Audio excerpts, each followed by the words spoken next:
What was Putin thinking? Americans are really anxious right now.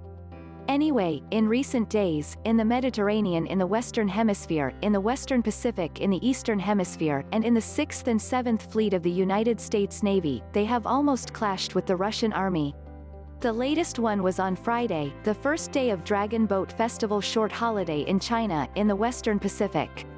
It is worth mentioning that some media reports are in the East China Sea, but the United States Navy believes it is in the Philippine Sea.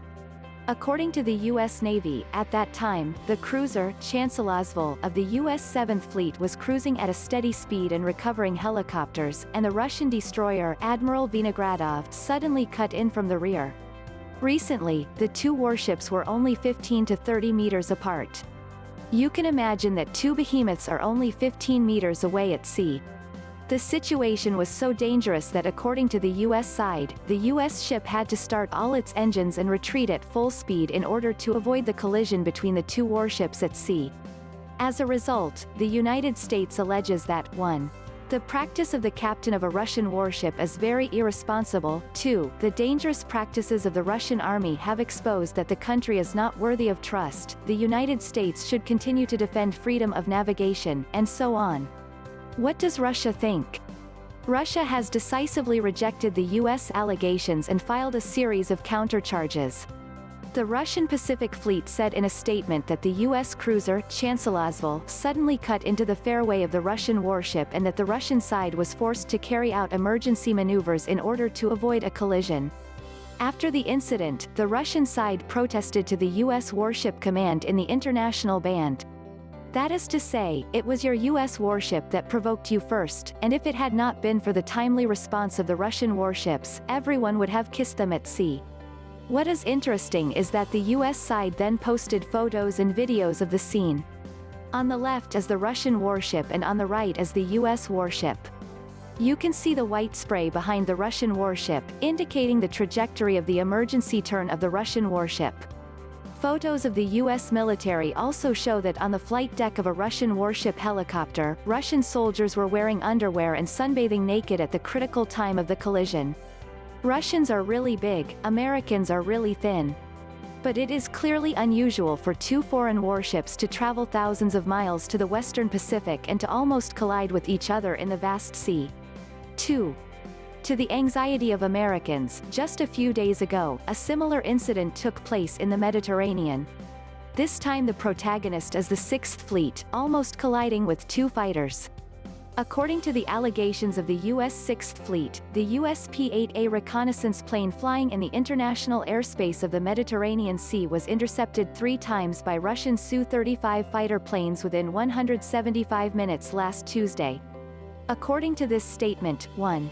The first and third interceptions of Russian fighter planes are considered safe. 2. The second interception is not safe. 3. The U.S. side alleges that this puts U.S. pilots and crew members in danger. In other words, a Russian fighter plane nearly hit this U.S. reconnaissance plane. Russia is also welcome and does not accept the U.S. allegations, saying that the truth is as follows. 1. On the same day, the Russian army stationed in Syria detected that a target was close to the Russian naval base at Erdis. 2. The Su-35 fighter plane was immediately sent to the Hermimim Air Force Base in Syria to approach and identify it as a US P-8A reconnaissance plane. 3. After the US plane changed course, the Russian fighter plane returned to base. Russia understates, but Americans are highly nervous. To Americans, everyone is real, with deadly weapons, human life is at stake, this is not a real joke. Russia, what do you think? 3. If the calculations are correct, Russian President Vladimir Putin spoke hours after the US and Russian warships nearly collided.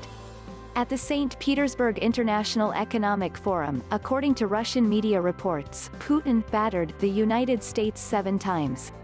Putin said Washington is desperate to maintain its hegemony on the international stage, putting the current model of globalism at risk. Putin said this, when universal international rules are replaced by law. The United States is now expanding its jurisdiction over the world, which is not only contrary to the logic of international exchanges and the reality of the emerging multipolar world, but more importantly, inconsistent with the future tasks of mankind. The criticism is really bitter. In particular, Mr. Putin also referred to the US crackdown on foreign technology companies, calling it a brazen attempt to drive them out of global markets. In some circles, this is even called the first technological war in the coming digital age. Putin did not mention maritime conflicts, but according to common sense, he should have been informed of such a serious incident. Of course, it does not rule out that the Russians think this is no big deal. Putin does not necessarily know. But if the events are linked together, let's make a few superficial judgments. First, the United States is pressing on step by step, making the Russians more and more disappointed. After a long period of patience, Putin is also losing patience with the continued pressure on the United States. It should be noted that just after Putin's warning, the latest move by the United States was for 18 countries to hold large-scale military exercises in the Baltic Sea. Showing off force in front of the Russian home, what do you want Russia to think? 2. Behind the two maritime incidents is escalating hostility. In the Western Pacific Ocean, on the face of it, Russia seemed a little careless. The collision was imminent, and the Russian soldiers were still wearing underwear sunbathes, which was really too big. But the vast sea, the two ships can come together, more shows that the two sides have been fighting bravery, but these two times to play with fire, play more thrilling. Third, it is not just Americans who will put extreme pressure on them, but brinkmanship. Russia is very good at it.